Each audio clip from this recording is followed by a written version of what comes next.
What's going on, world? Welcome to another edition of the Black Mental Health Podcast. I'm your host, Reg. Joined today with me is two phenomenal guests. I usually use very special guests, but I'm going to say phenomenal because when I started this mental health journey, I was in search of like who was in the space making moves, and I was just trying to connect with everybody, connect. And you guys like matched up with what I was trying to learn and figure out along my journey. And it was like, all right, I know mental health is something. I don't have the professional background, but I know what I felt.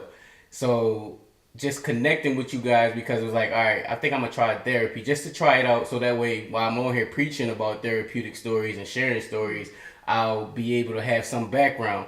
And God, whoever, luck, so happen is you guys had started a wonderful organization where just matching people with therapy. And I'm gonna let you guys introduce it because I'm probably not gonna do it justice.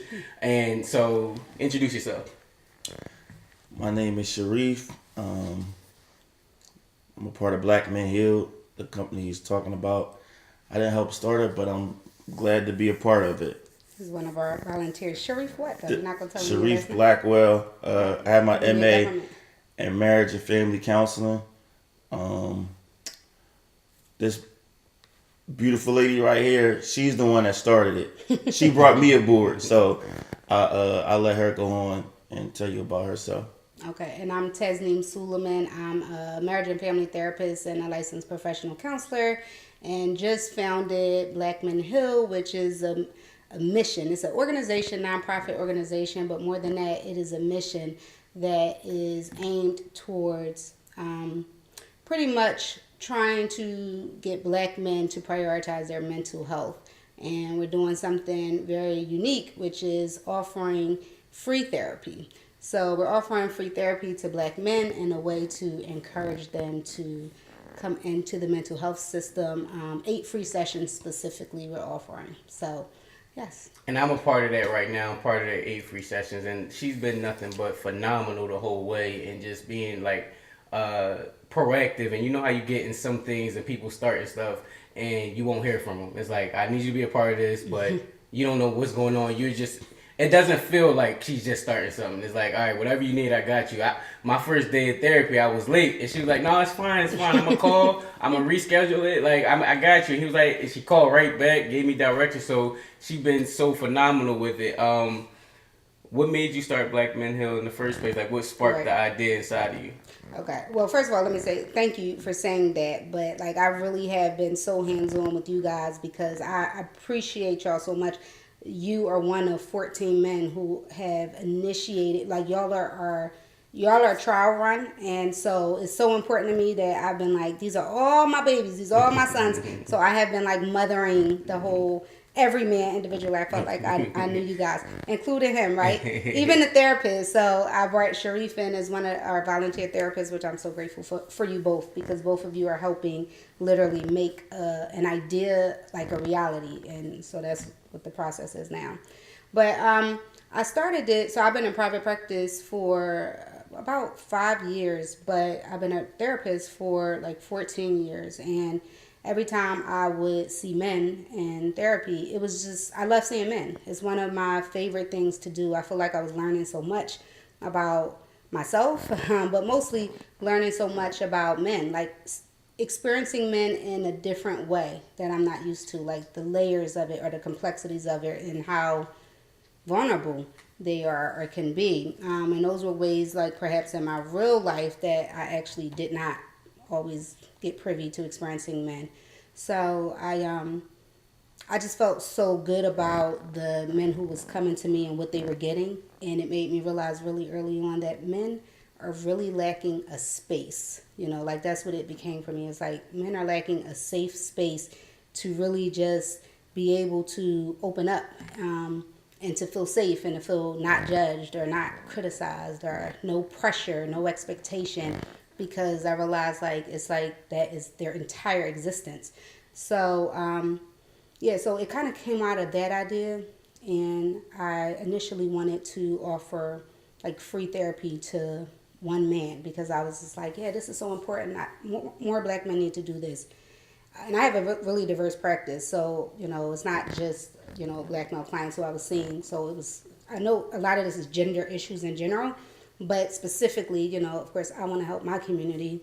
So I was like, okay, I can offer a free session to a black male. Maybe I'll post that out on Instagram. And that was going to be like my contribution of something that I was becoming passionate about. But then I just started thinking like, okay, that could help like maybe one dude because I have a busy practice. But I was like, what if I could get like a bunch of people, a bunch of therapists, black therapists who might be passionate about this same issue that is critical, which is mental health in the black community, to volunteer. That would be how we could help it on a macro, like a bigger level. And that's how the vision came, and that's what it started. That's how it started. So Sharif, what intrigued, besides the obvious reason, what intrigued you to want to jump aboard when she brought the opportunity to you? Like, you're a black man, we got ego, we even, I guess, give a little back history. Why did you even get in the profession that you got to in the first place? Good question. Well, when I was younger, I lived a wild life, and I was always, I don't even know if I was number two. I was always the side jump all the time. That's what I played. I was the side ball. Didn't matter their relationship, whatever these women had, whoever they had, they always had a relationship. No matter what level, I was always number two. So after a while, when I was seeing these women that were in these serious relationships, I would think like, well, why do these women want to dip out on her better half? I didn't understand it. I mean, I knew what I was doing, but I just didn't understand it. So that made me want to go and study deep into it and figure out why. And so I started getting more into it. Why is the divorce rate so high? Why is infidelity so high? And all of that stuff all together. So along my journey, while I was doing my research, I end up, my mom passed away. Tore me down severely. I was at times suicidal, severely depressed. It was real bad, real dark place. And I didn't really know how to grieve. I mean, I come from the household. I was born, whatever happens in the home, in the house, stay in the house. I mean, within even our own family. If it wasn't the immediate family, nobody else knew. And that's just how it was, and that was embedded in me. But as I got older, I just felt like I needed to talk to somebody about something, but I didn't know how. And then my pride jumped in it again, and it kicked in what I was taught. You handle your own problems. Whatever happened, you don't need to talk to nobody. You figure it out. So, make a long story short, I got caught a case. So a part of it, I had to get counseling. Like I had to go. Like it was mandated? It was mandated. Oh. It was mandated for me to go. So I started going. Saved my life. Saved my life. And it was really powerful because at times I was there. I would cry. This was, I gotta give a shout out, Dave and Eva. I think they still there. From where? What was the name of the Focus in Media, Pennsylvania. I think they still there. Dave and Eva. Yep. And this it just helped me so much. Going to the sessions and everything. So afterwards, I was able to go through, finish my degree. And how I found Taz was another story. This is another story. You didn't find me. We went to college. We went to college together. But, and we knew each other. We were friendly, but we weren't friends. yeah. I was like, friends with her friends. She was probably friends with my friends. Yes. But it was like, hey, what's up? What's How up? you doing? For years. For Like- years, right? So I was going, not me, my daughter was going through some stuff. And me being a therapist, knowing how much therapy helped me, and not being, against it, knowing that it can help anybody, I was looking through, and her face came up, and I was like, Well, I forgot about that. Yes, I forgot he found me online. He was looking for a therapist for his daughter. I was like, I know her. Like, Taz. So I didn't really say, I didn't see her. I didn't know how to find her. So it was, I knew we had mutual friends. So, by the way, he never hit me up. I never hit her up. You could have called me if you found me online. My number and stuff. I could have found it, but I never hit her up. So we have mutual friends from school. One of them is my pro fight, my fraternity. He had just got his PhD. Shout out to Dr. Rashawn Everett, yes, who's on the board of directors of Black Men Hill. Yeah. Everything comes full circle. My March Master, Rue. He called me. It's a place where I be at sometimes. He actually have a happy hour for him. So I was like, no problem. When you want it, I got you. Had a happy hour. Guess who comes walking in? This one.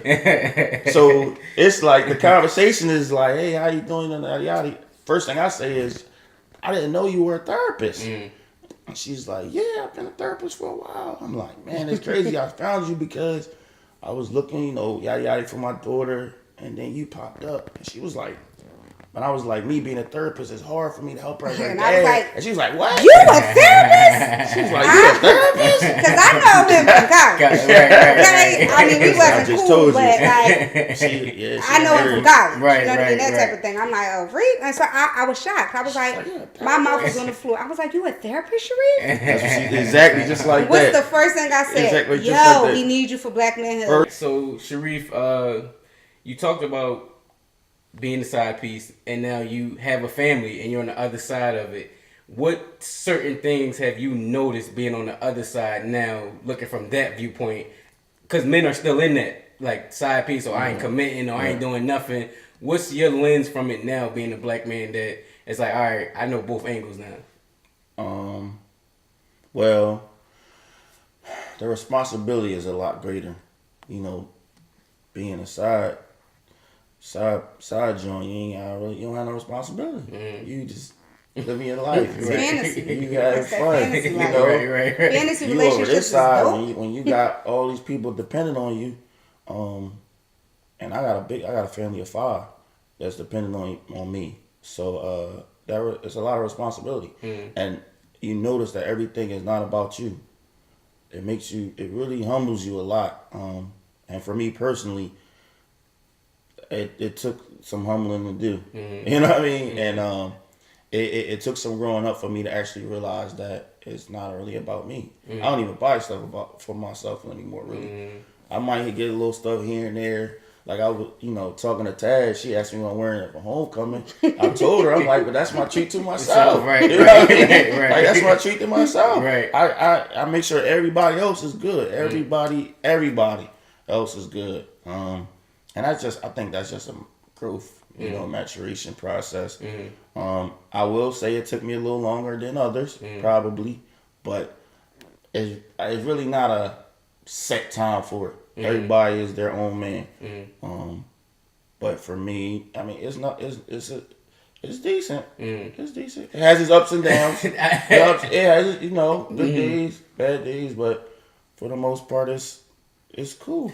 I asked that because personally, me being on the other side of that stuff, I'm like, even the temptation of cheating and doing that, it's like, how do y'all even have time to cheat when you gotta worry about your kids, your fiance, your profession, your stuff you want to do in life? It's like, you got time to entertain, like. So let me tell you what I have learned through my trials and tribulations, I call it. People make time for what they want to make time for. People make time for what they want to make time for. I'm gonna leave it at that.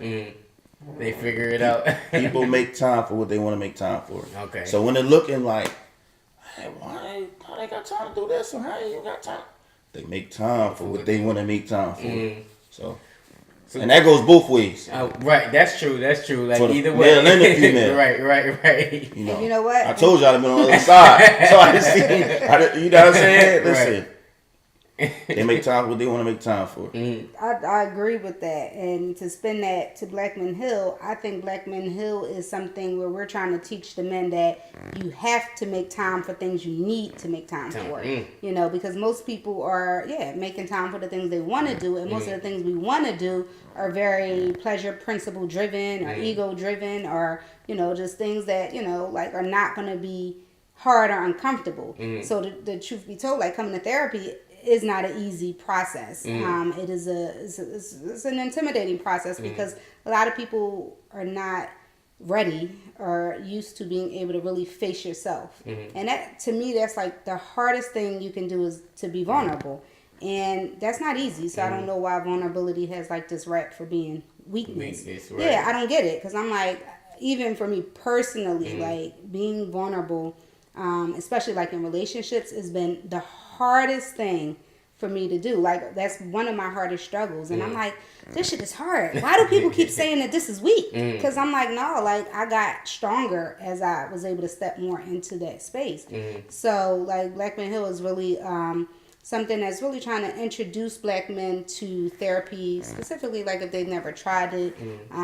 Because the mental health system, I think, they're very underserved in the mental health system, and a lot of that is because of the stigma that's associated with therapy around mental health. Like Black communities, Black families, like what Shariff was mentioning, like people is just like, your business stays in the house. Like, you know, we still have those mindsets, and, you know, we really just want to break free from that because there's so many people struggling and suffering. And I mean, we all know this, but like I see it like firsthand. I have a front row seat to watching it. But my job is so amazing because my job is like more than a job. Like I need to see clients. It literally has helped evolve me as a person. It really does. It helps you because it changes. It changed me. changes you so much because people are coming in with the same stuff that you struggle with, right? And to be able to, I always say, like, I feel blessed because I have a front row seat to watching people transform. Yes, they transform. And so, like, that whole belief that people don't change, I'm like, no, people can change. If they got the space and the desire, oh, my God, it's a beautiful thing. And I watch it all the time. So my job is very inspiring because I get to be along people's journeys. And so oftentimes, my clients probably put me up on a pedestal all the time. Because we all we only personally share when it's going to be helpful to a client. So sometimes I give them stuff, but sometimes I don't. Sometimes the stuff they be sharing is so closely. I'm like, is somebody playing a joke on me? Somebody I know sent them in here. They're like, I'm like, wait, you telling my story? So some stuff is not for them to know. Sometimes I tell them like after they've gotten through the journey, I'm like, you know what? I'm going to share something with you. And then I tell them like, when you were going through that, I was going through that. And you became my inspiration because you were working harder than me and it made me realize it. Like, so it's the most powerful moments, like the therapeutic relationship. What's one of the things from, because Shariff told, like, from his perspective as being it, what, from the outside perspective, what's one of the major struggles you notice within Black men from your outside perspective as a woman seeing that? We had this conversation. The space thing is a big one. They don't have the space. So this is a little joke I always tell. It's a joke. It's funny, but it's real. I'm in private practice, right? So like most people who come and see me, like they call and they, I'm not like, I don't elicit clients. They're not mandated. So they've called me to come in, but I saw this happen a lot. The men would come into the sessions and the mask is still there. The bravado of having to really protect yourself. Protect yourself. So they would always be like, yo, I really don't need to be here. Right. I'm thinking to myself like, well, you call me. Like, I didn't even like send anybody after you to bring you in here. But I've learned that, I always say it takes about 3 sessions, which is why I wanted 8 sessions with Black Men Hill. It takes about 3 sessions for me personally, in my experience, to, I feel like, help to shape that process for men and to create the safety for them to, like, you can actually take your mask off when you're here. It must be heavy. Like, you know what I mean? Take your coat off, stay for a while type of thing. But they would always be like, yeah, I really don't need to be here. And I just kind of would go along that dance. Like, oh, well, I'm just so happy you are. As opposed to being like, well, you called me. I'm just, I'm happy you are. Like, yo, like, it's dope that you are. Like, thank you for coming. Like, yo, it must have been hard for you. So I just kind of immediately joined what they're pretty much trying to say, which is, this is uncomfortable for me. And they don't know how to say that. Yeah. So I've learned that. But the funny thing is, the hardest people for me to end the session with when I'm like, time, is men. As much as they're like, yo, I don't need to be here. It's like they've been real thirsty and they get a little drop of the water. And then when I'm like, all right, okay, that's enough. They like, they still talking.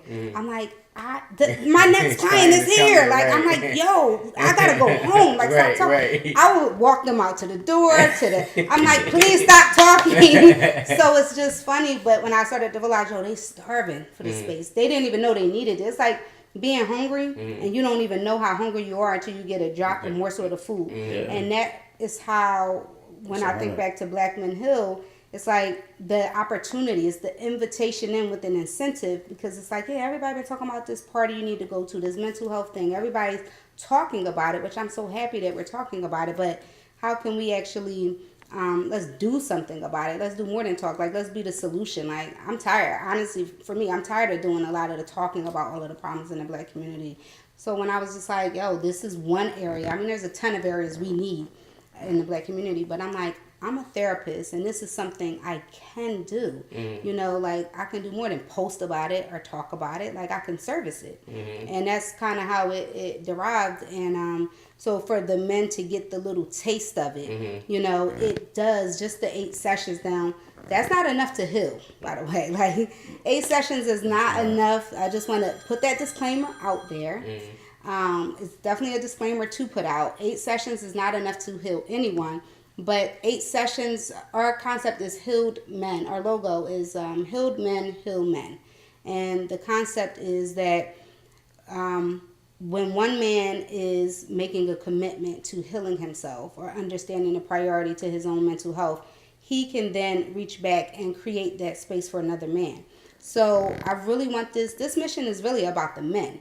So that's why, you know, I'm like, Shariff, come and do this. Like, I want to stay. But behind every good thing is, usually a woman. So I'm happy that you even made the attempt to even was like, you know what, I'm still going to do this regardless of how it seems. Because mind you, once you said that, like, it was like, all right, I need to do stuff besides talking too. Let me create a platform so that way it's like, I'm going to shine the light on the people that's doing it and the people that's going through it. And it's like, this is what this look like. These are the helpers. These are the people that feel it. So I thank you for that. Shariff, it's one of the things I want to ask you, man to man. Your father, as a father, I'm a father. I got 2 sons, 6-year-old, and he was born, and my other one was born this year, June 15th, 2000. This year. Men don't be knowing dates. June 15th. But my 6-year-old, he's coming from pre-K into kindergarten, so he's transitioning from daycare to, we gotta stand in line. We gotta go to lunch. We gotta sit still. Recess is only for 30 minutes, whatever. But he's acting out now. As a black person, not a black person, as a black man, we're taught, you know what, you're acting out, beating your ass, or getting the belt, and that's what's gonna get you in line. And for me, I never been that guy, because something about whipping always reminds me of slavery. Like, seeing the whipping, the lashing is like, I don't know if I'm digging too deep into it, but that really is what it reminds me. So it's like, I talk to him. Bill Cosby, my favorite, even though he's in the bed, whatever. But it's like, let me talk to him. Let me have conversations with him. But it's getting frustrating because you will only talk but so much. Now, having that type of background, because we probably all got whippings in one time or another. Having that background, how do you plan to deal with your son when they misbehave without beating, or if you for beating? What's your active strategies that you plan to implement? All right, so I'm gonna come right back to that. I want to jump back what Taz was just talking about black men getting a taste of therapy and then wanting to do more. Once they get a taste of it, they want more. So I forgot when I was talking about my journey, I had to shout out Burl. Because after I saw Dave and Eva, that was up after 16 weeks. I still needed more. Then I reached out I don't even know how I found her. And then I ended up seeing her. At this time, I had 2 diagnoses.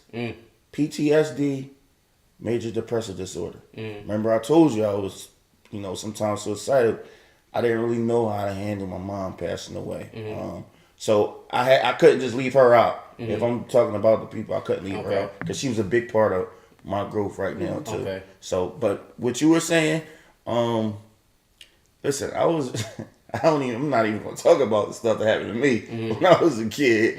We not gonna put that on Front Street. You ain't trying to get nobody references. We're not gonna put that on. We came from a different day and age. Right. I was born in '79, so you know what I mean. That it was different back then. Way different. I was That's so true. I was getting paddled in school. I remember getting paddled in front of the whole school. Me and a couple of guys, I'll never forget it. I'm not gonna shout his name out, the principal, but You remember it. Yeah, I remember it. Right. Funny because me and my homie was just talking about it. My longest childhood friend, we was just talking about it not too long ago. Like, oh, remember? Yeah, I remember. Yeah, I remember. I still remember. Yeah, I remember. But it's different nowadays, and the reason why it's different is because of mental health. ADHD is so prevalent amongst our children nowadays, and you would want to look into what exactly behaviors are being displayed at school. So when you talk to the teachers, you want to ask them what's the frequency, duration, when these things are happening, and then exactly what are they? Is he aggressive? Is he not aggressive? How long can he sit still? How is he interacting with his peers? Find out all that stuff. Then after that, you talk to one of the counselors. I'm not sure all the elementary schools have mental health professionals in there, but they all have counselors. Your point of contact would be the counselor. You talk to him or her. Listen, my son is dealing with this, and this. I would like that. You might want to get them tested, or you can reach out and ask for a referral to maybe a mental health agency and get them tested on that way, just to see if he's showing symptoms of ADHD, or ADD. And I say that because when I first got into this, my first job was a behavioral health worker, and me being young, I was 23 years old, 24. And I'm thinking, like, I still got my mentality of, growing up in the hood. Kids acting bad, you just got to get with them and they all right. As I got older, and the more I was in the field, I started seeing different. I started thinking different. I was totally against medicine for kids. But being in the field and working closely with the kids, I started thinking differently. And then once I got my master's, it showed me a whole nother world. And it totally changed my whole thinking. So now when I talk to my parents, because I do that also. I'm not just a therapist. I do, BHRS also. I'm a behavior specialist. And I talked to the parents and I said, listen, I wasn't an advocate for medication, but I've seen it save kids from not being able to sit still for 2 minutes to be able to complete a whole day of work. So you got options, and really it depends on how bad. Are you getting phone calls frequently? I'll explain further. So I volunteer at my son's school as well. Okay. So I'm in there. I see. Long story, less long. I thought by putting him not in the hood into the Northeast, it was going to be different. But when you actually in there and you see the teachers, it's 36 students to a teacher. You see the principals don't got enough teachers. The students is overcrowding, they overlapping in one another. I'm like, I'm in the Northeast, so imagine what it's like in the hood. So for my son, I know it's environment. He's just being a victim to, my friend's doing this, so I'm going to do it too. Yeah. Because if he goes somewhere else, because as soon as he walks in, he start crying. Because he know he's like, and then he gets the self-doubt and talk of, I'm not a good student. I'm a bad kid. So he knows better. But because his friends are doing it, it's like, and then it's like the teacher can't control the students because it's 36 of them. So I'm like, I'm gonna pop in, and when I pop in, he's chilling. But as soon as I leave or he go to his aftercare, Zion did this and he was running around, and it's like, you know better. So as soon as I walk in, he's scared already. I don't even beat him, but he knows better. His choice. His choices. Mm-hmm. Yeah. So that takes out of everything I just talked about. And the reason I say that because I see it all the time. You got to figure out what the function. Symptoms. That's what I was going to say. You got to figure out what the function of the behaviors are. Like if it's only occurring because does he behave like that in school? It's home too. I'm sorry, at home. It's home too. Oh, okay. He don't hear. It's like he know you said something, but he done walked in the kitchen and was like, well, what was I supposed to do here? So he knows where he hears it, but he don't hear it. And I know from myself, when I was working at fast food, I would run to the sub freezer and was like, damn, I came back here. And a lot of the stuff that my son goes to, I know he gets it from me. Now with me being an adult, I know that meditation, journaling, that stuff calm me down. But taking that and making it into a 6-year-old's medicine, you can't really say, oh, well, like it's a different version. And it's like what you said, I went to the school counselor. She was covering a class, so it's so overwhelmed. Yeah, and it's like you said about. I'm sorry, like you said about medicine. It's like I don't want to go that route because I know that I could either have the healthier route is harder for me, but I know the that's a last resort though. Exactly. And I want to say that's a last resort. That's not the first thing I recommend. Yeah, right. Because everybody, like Ted said, everybody don't need that. That's the very last thing. Unless. And I was scared to get and this is after years of treatment. If it's not working, then like maybe you want to think about it. Maybe mom and dad, maybe you want to think about it now. You know, but that's never my first recommendation ever because I just feel like it's a last resort. I don't want. Because what I've heard kids say as they've gotten older, oh, I didn't have my pill today, so I'm going to act up. Oh, I didn't have my medicine today, so it's going to be a bad day for me. You don't want that. Right. You don't want that. But I'm going to tell you this, though. The best thing you can do is what you are doing. Being there with them. Being there, being actively present, that he's seeing you and he's understanding, you know, whatever I'm going through, Dad is right there. That's the best thing you can do, right, for him. That will help him. Trust me, a lot. Okay. A lot. We just got because it is only October. Yeah. School just started September, so it's a transition. But if it continues, what grade is he? Kindergarten. Okay. He's a baby. It's a kindergarten. Yeah. Okay, because I was going to say, like, when my daughter, that's the roughest transition a child will make is from preschool to real school. Yeah. Because and I do not believe personally that they prepare children for preschool to kindergarten. We were going through the same thing because I'm like getting all those calls from my daughter, and they like she's not sitting still. I'm like, she 5, she's supposed to be sitting still. Like like that's why I said she's a baby. So the kindergarten is a really rough transition, and so I got a couple ideas and strategies for you, and then also your story sounds so similar to my little brother went through this with his son.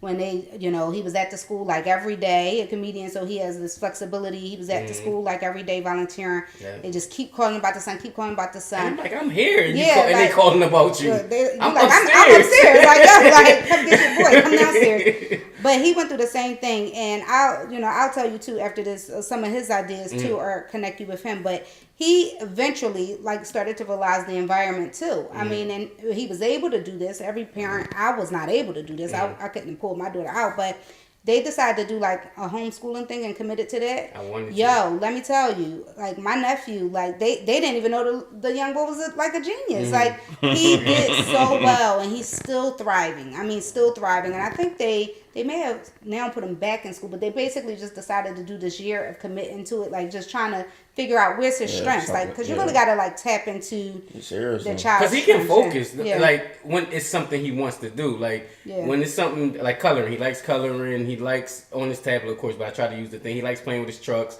He can focus, and that's a lot of the things that I learned about kids. Kids focus on what they want to focus on. Right. You just got to give them adults, something. We do what we want. We make time for what we want. We make the time for what you want. So it's like he can focus. So if everybody else is taking the test and being quiet, he gonna take the test and be quiet. But when it's like everybody running around, all right, well, I might as well too. Why am I the only one sitting here? Right, right. So it really is about it has to be a really strong incentive based type of behavior type of plan or strategies with kids that you could try. But yeah, because I used to do behavior specialists too. I used to do the same thing Shariff does, behavior specialist, mobile therapist for many years. And I would have to go and sit in the classrooms with the kid and do called the FBA, functional behavior assessment, to figure out what is the function of the behavior. Like, is it normally is like to gain, like they trying to gain something, they trying to avoid something, or they might want to, or sometimes it can be like a sensory thing. So once you like kind of take each behavior and look at it specifically,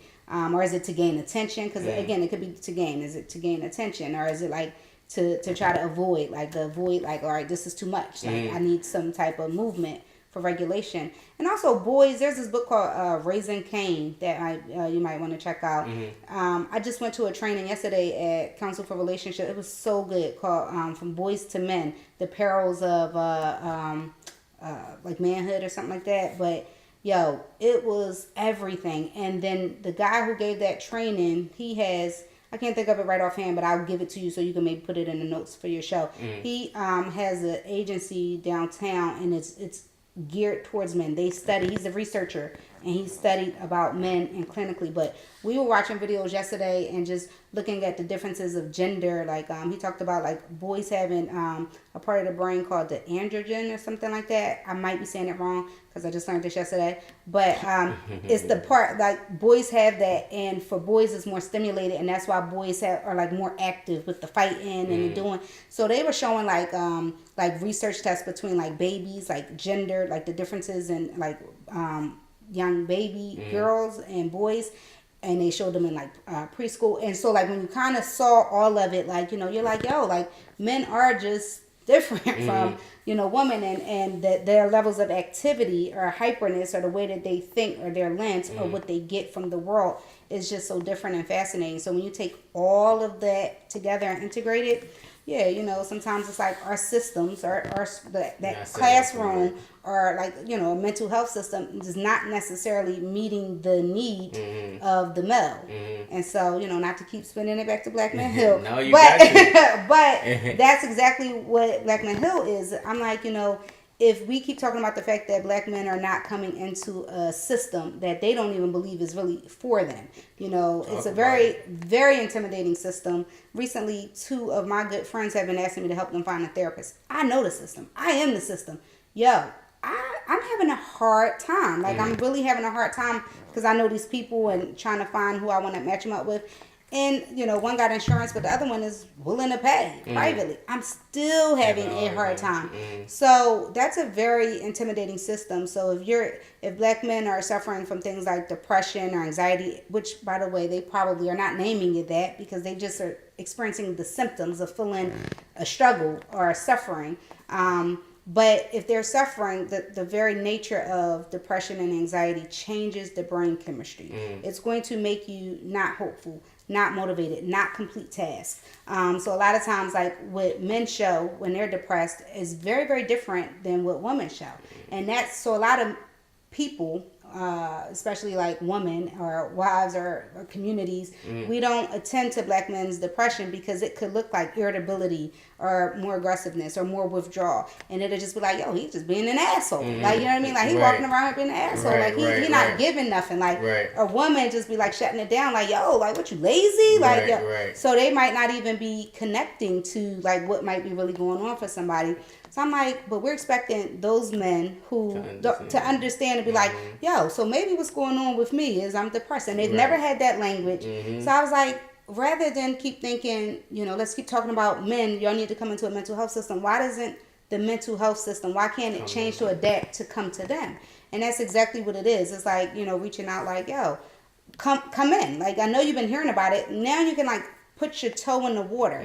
There's no, you know, there's no risk. It's free, and we pair you up with the therapist. So we take out the 3 major barriers are cost, of course, because it is expensive. I'm not gonna lie about that. Or like, you know, even if you have insurance, it's still hard because everybody will be full. Like right now, everybody's full. But then we take that barrier away, and we also take out the barrier of if you do call your insurance and they give you a list of providers, like 90% of the people, 95 probably percent of the people on that list are going to be white providers.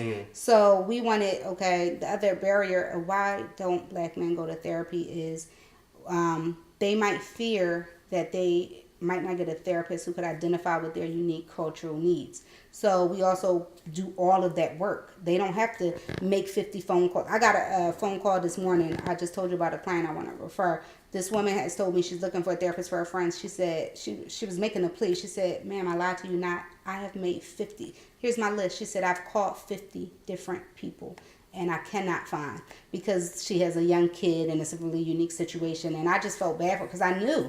I was like, yo, this system is crazy. Yeah. So that's why this is such an opportunity, just to stress again, this is such an opportunity. What we're offering is so valuable, not just from the monetary perspective, which those 8 sessions is pretty much in value of about $1,000 of therapy. I'm asking people come and donate $1,000 worth of value, right? But also just from it's working. It's worth it. It's worth it. I mean, you can't put a price on what this. I've never worked so hard for free ever in my life. But what I'm getting, the benefits of what I'm getting from Black Men Hill, I can't put a price on. It's like pouring into me in so many ways. So even the fact that we pair them up. When I got your feedback about you, when you were like, yo, I love my therapist, like, yo, it was a good fit. I'm like, and a couple of the other brothers was like, yo, like, he's seeing his man, he was like, yo, like, we got a connection. Right. So those came from staying up at 3, 4 in the morning, like, really studying this, like, knowing all of my therapists who I had personality-wise, like, knowing them and really studying the applicants of, who is this person? What are their issues? And then doing that type of pairing, So this is a mental health podcast, so I ask you guys both the same question I ask everybody. I start with Shariff. What is your overall perspective, viewpoint, opinion on mental health in the Black community? It's very prevalent, and it goes on a lot more than what we know. A lot more. Probably, I don't want to get into statistics, but probably, I'll say other people I know, and I know a lot of people, probably 70% of people I know have a form of mental health issue. And they probably never, but the thing about it is in our community, we just take it as, ain't nothing wrong, I'll be all right. We don't want to seek the help. Right. We don't want to. We don't want to go talk to nobody. Right. We don't want to. It takes all the way to the very, very last minute. Or not last minute till it's too late. All right, now I'll go see somebody. Whereas if we were proactive, it might have not got to that point. So I just think it's shunned upon. And it's okay. It is what it is. It's help out there. Right. It's help out there. It's available. And thanks to Taz for doing what she did, getting a whole group of us together, just trying to show the light that there are some of us out here that can help you, do what you're going through. And for me personally, you looking at somebody that didn't experience everything. I didn't experience it. I was a client before. Right. I was. Right. I was a client before. Right. And now I'm able to, help whoever, whatever they're going through. So before I move to Taz, ask her the same question. What advice would you give to Black men, about mental health? Like, if you had to leave them with any parting words or anything to give them that edge to start to discover what mental health is and to seek out that help in therapy, what advice would you give? It's okay. It's all right. Don't look at it. Don't look at it as something bad. It is what it is. But it's help out there, and honestly, it could probably help you a lot more than you think.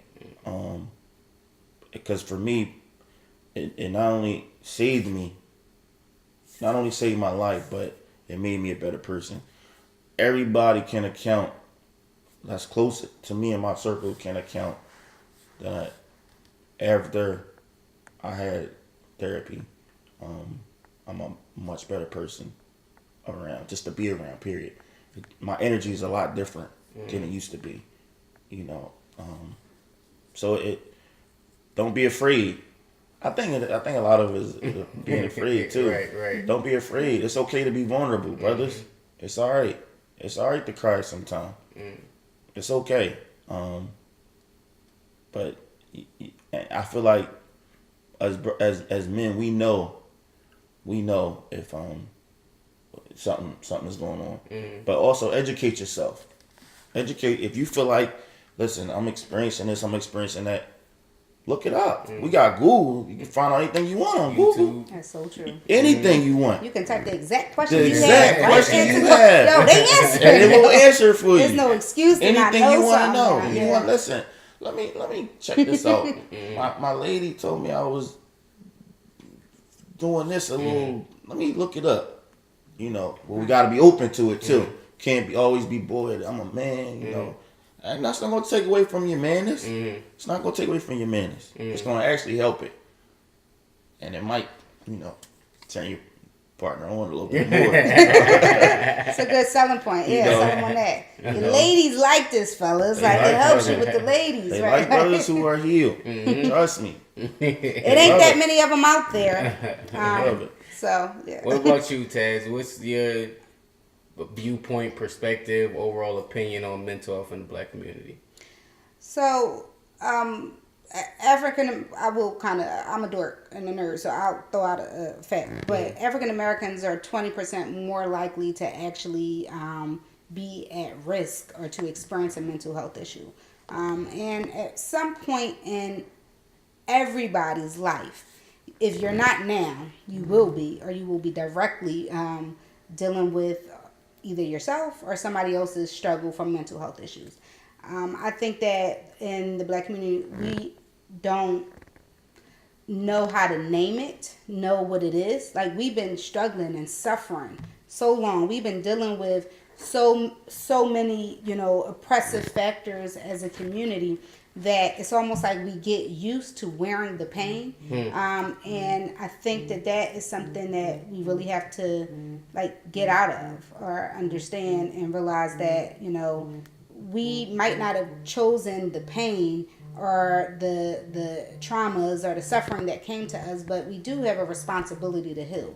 You don't choose your pain, but once you become an adult, you are responsible to heal it. And it's the difference, to me, it's the difference between you can have a mental health issue, or you can be struggling or suffering, and you can be surviving life and just, getting by, which is honestly what everybody is doing. Like, more and more, I'm just like, it's a very small percentage of population of people, trust me, because it's very hard to find that group to connect with, of people who are actively committed to healing and who are doing their work and who know what's theirs.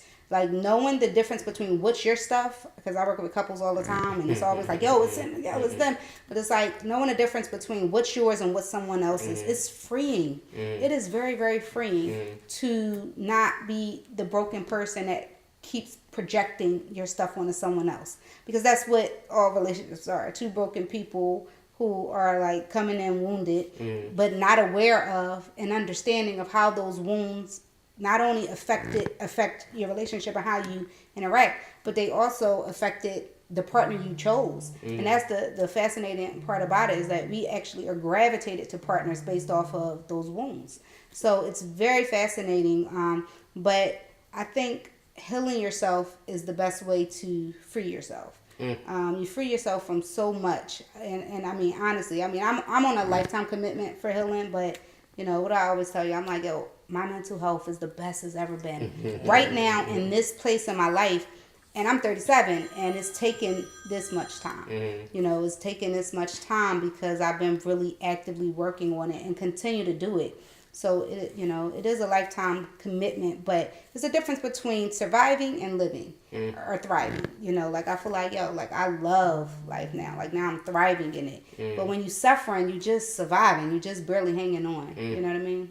You used to drop like a lot of gems just now at the end there, but we could talk for hours. This podcast don't need to be any more longer. Like I'm gonna put the link to Blackman Hill in the bio and the resources that she laid out today. Like everything will be laid out. And I want to thank you guys for just coming on, sharing your expertise, even giving a little bit of free therapy so you guys can see like what kind of happens. They go way more deeper than that. Subscribe to the podcast, follow them. Like I said, I'm gonna put their social media things in the description. And remember that this platform has never been about replacing therapy. It's an alternative. It's a place where people share therapeutic stories. Thank you for listening. Thank you for having us. Thank you. No problem.